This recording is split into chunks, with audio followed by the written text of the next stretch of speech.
नमस्कार। इतिहास साक्षी है, जब दुनिया के अन्य देश भाषा, गणित और दर्शन सीखने के लिए रास्ते ढूंढ रहे थे, तब भारत में तक्षशिला और नालंदा में छात्र दूर दूर से पढ़ने आते थे। प्राचीन काल ज्ञान का स्वर्ण युग था। गुरुकुल प्रणाली में शिक्षा जीवन शैली का हिस्सा थी, किताबें नहीं। अनुभव और संवाद शिक्षक थे। विद्यार्थी सिर्फ ज्ञान नहीं, ध्यान, अनुशासन और जीवन मूल्य सीखते थे। तक्षशिला, नालंदा और विक्रमशिला जैसे संस्थान विश्व के पहले विश्वविद्यालयों में गिने जाते थे। फिर मध्यकाल में धर्म और सत्ता के बीच शिक्षा शुरू हुई। मुस्लिम शासन में मदरसे उभरे। ज्ञान में इस्लामी दर्शन और गणित, खगोल को जोड़ा गया। शिक्षा कुछ वर्गों तक सीमित हो गई। सामाजिक न्याय पीछे छूटता गया। बाद में औपनिवेशिक ब्रिटिश शासन काल आया। 1835 में लॉर्ड मैकेले ने कहा कि हमें क्लार्क तैयार करने हैं, सोचने वाले नागरिक नहीं।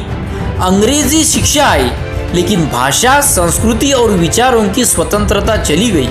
स्कूल कॉलेज खुले, लेकिन मकसद था ब्रिटिश सिस्टम को चलाने लायक नौकर तैयार करना। फिर आगे चलकर स्वतंत्र भारत में उम्मीदें आई। डॉक्टर राधाकृष्णन आयोग, कोठारी आयोग जैसे कई सुझाव आए। उनमें शिक्षा को नागरिक निर्माण का औजार बनाने की बात की गई। संविधान में शिक्षा को मौलिक अधिकार बनाया गया, लेकिन नीति और जमीनी हकीकत में फासला बना रहा।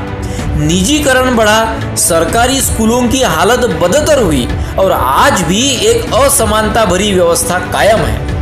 आज हम बात करेंगे भारतीय शिक्षा व्यवस्था की, उस व्यवस्था की जो आज भी 21वीं सदी में 19वीं सदी की सोच से बाहर नहीं निकल पाई है। स्कूल हो या कोचिंग सेंटर, बच्चों की रचनात्मकता नहीं, रट्टा मारने की क्षमता पर नंबर मिलते हैं।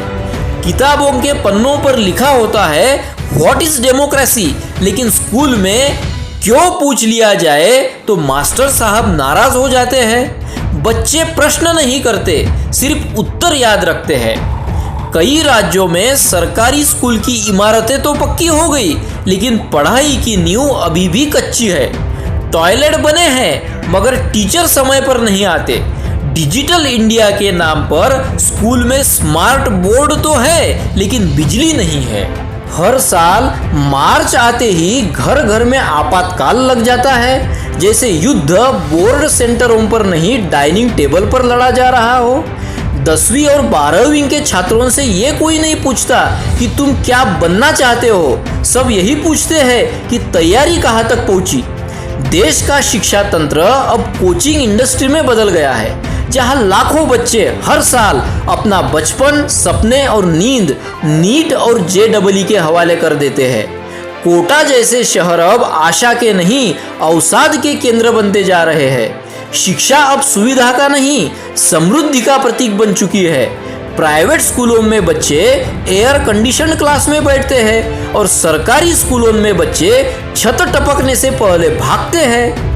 यूनिवर्सिटी से डिग्री मिल जाती है, लेकिन नौकरी के इंटरव्यू में पूछा जाता है आपके पास अनुभव क्या है। अब जो अनुभव लेने आया था वो भी बेरोजगारी का अनुभव लेकर लौटता है।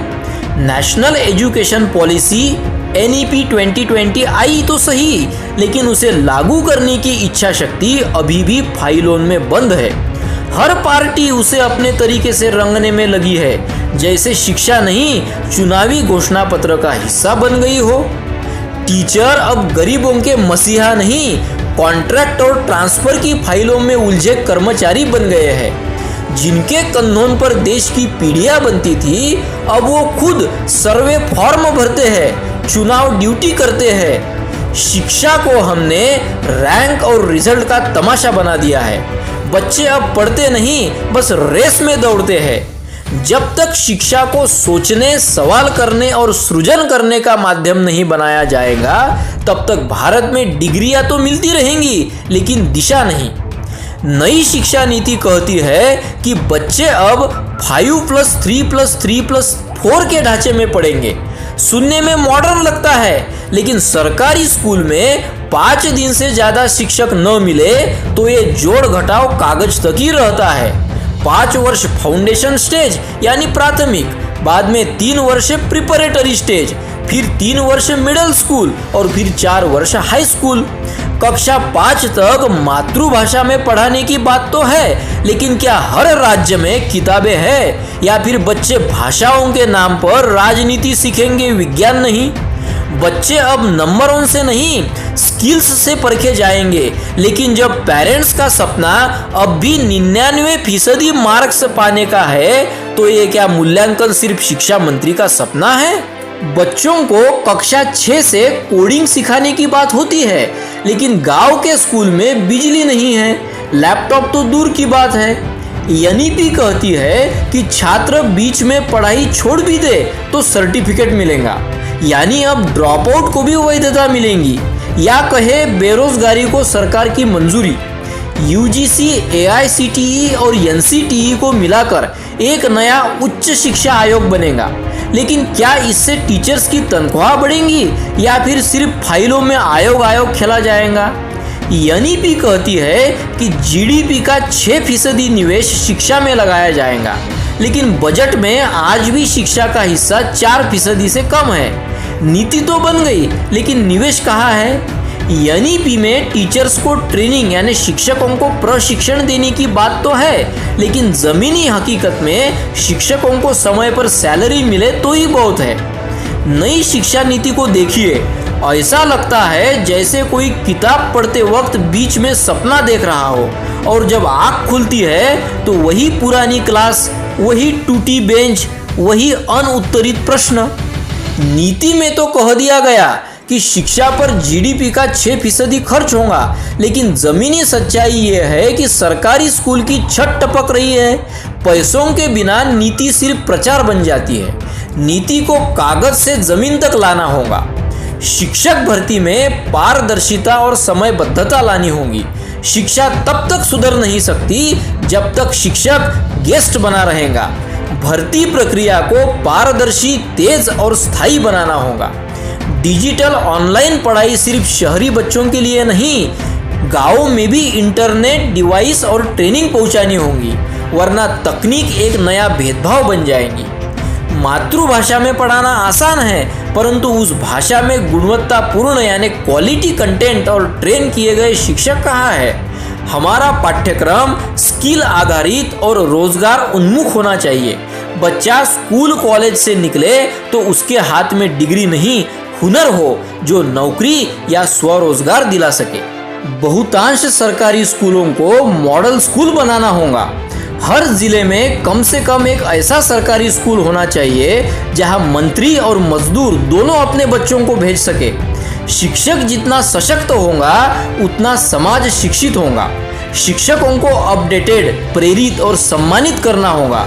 शिक्षक प्रशिक्षण यानी टीचर्स ट्रेनिंग को मिशन बनाना होगा और शिक्षा को राजनीतिक मुद्दा बनाना बंद हो। हर चुनाव में शिक्षा सबसे पीछे रहती है, जबकि यही राष्ट्र निर्माण की नींव है। जब तक लोग सवाल नहीं पूछेंगे तब तक जवाब नहीं आएंगे, क्योंकि शिक्षा सिर्फ डिग्री नहीं देती, समाज को एक नई सोच देती है। सवाल है कि क्या हम सोचने वाले नागरिक बना रहे हैं या सिर्फ एग्जाम पास करने वाले मूक दर्शक। कभी स्कूलों से क्रांति निकलती थी, अब केवल परीक्षा की तारीख।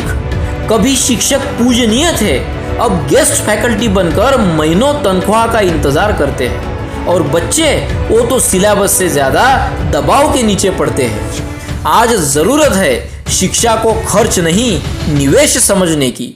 शिक्षकों को कर्मचारी नहीं, राष्ट्र निर्माता मानने की। स्कूलों को इमारत नहीं, प्रेरणा केंद्र बनाने की। क्योंकि अगर आज हमने शिक्षा में निवेश नहीं किया तो कल का नागरिक व्हाट्सएप यूनिवर्सिटी का स्नातक होगा। हमारे देश को ज्ञान की नहीं, नंबरों की भूख लग गई है। लेकिन याद रखिए, देश रैंक से नहीं, सोच से आगे बढ़ता है, और सोच तभी आएंगी जब शिक्षा सोचने को छूट देंगी। तो अगली बार जब आप किसी सरकारी स्कूल के पास से गुजरे तो एक बार ठहर कर जरूर देखिए। सोचिए कि क्या वहाँ भी कोई बच्चा सपने देख रहा है या फिर सिर्फ मिड डे मील की गिनती कर रहा है। शिक्षा को सवाल बनाइए, मुद्दा बनाइए, क्योंकि जब शिक्षा सही होगी तभी देश सही दिशा में चलेगा। कभी शिक्षा से ऋषि बनते थे, अब रैंक और पैकेज वाले इंजीनियर। सवाल ये नहीं कि हम क्या पढ़ा रहे हैं, सवाल ये है कि हम क्या बनने दे रहे हैं। नमस्कार, मैं हर्षवर्धन राउत।